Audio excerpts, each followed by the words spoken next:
तो भाई यहाँ बताया जा रहा है कि यमीना की जमात में बच्चों के कद आम तौर से फैले हुए हैं।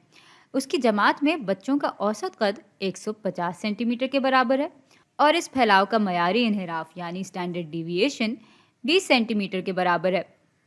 आगे कह रहे हैं कि यमीना का कद 161.4 सेंटीमीटर के बराबर है। तो सवाल यह है कि इससे कम कद के बच्चों का तनासब क्या है। चलें, इस सवाल को हल करने के लिए सबसे पहले तो अपना फैलाव बना लेते हैं। तो भाई यमीना की जमात में बच्चों के कद का आम फैलाव कुछ इस तरह का दिख रहा होगा और मान लें कि ये एक हम आहंग आम फैलाव है। तो जमात में औसत तौर पे बच्चों का कद 150 सेंटीमीटर के बराबर होगा। इसका मयारी इन्हिराफ 20 सेंटीमीटर के बराबर है।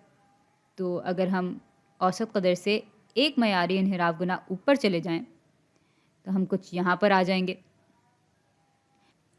अच्छा, अब यमीना का कद कुछ औसत कदर से ऊपर ही होगा, कुछ समझ ले कि यहाँ पर होगा। ये बराबर है 161.4 सेंटीमीटर के।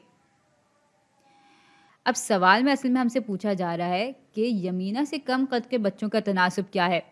यानी सबसे पहले हमें इस रकबे में जितने भी इम्कानात मौजूद हैं वो मालूम करने होंगे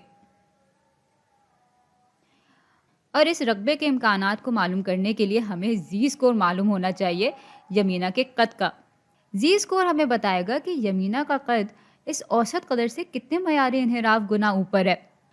तो ये मालूम करने के लिए हम 161.4 से माइनस कर देंगे, ये जी स्कोर है, से माइनस कर देंगे औसत कदर को। भाई अभी तक ये चीज़ हमें बता रही है कि यमीना का कद औसत कदर से कितने ऊपर है। अब ये जानने के लिए कि यमीना का कद औसत कदर से कितने मयारी इन्हिराफ गुना ऊपर है, हम इस चीज़ को तकसीम कर देंगे मयारी इन्हिराफ से, जो कि यहाँ पर बराबर है 20 के। इसको जब हम कैलकुलेटर की मदद से हल करेंगे तो जी स्कोर बराबर आ जाएगा 0.57 के। अब हमें जी टेबल में इससे मुंसलिक जो इम्कान है वो मालूम करना है। तो ये आ गया हमारा जी टेबल।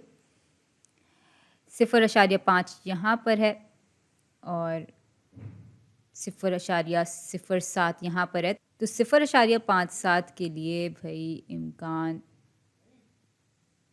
बराबर होगा 0.7157 के। तो इससे मुंसलिक जो पी कदर है वो बराबर है 7157 के। और बस यही हमारा जवाब है।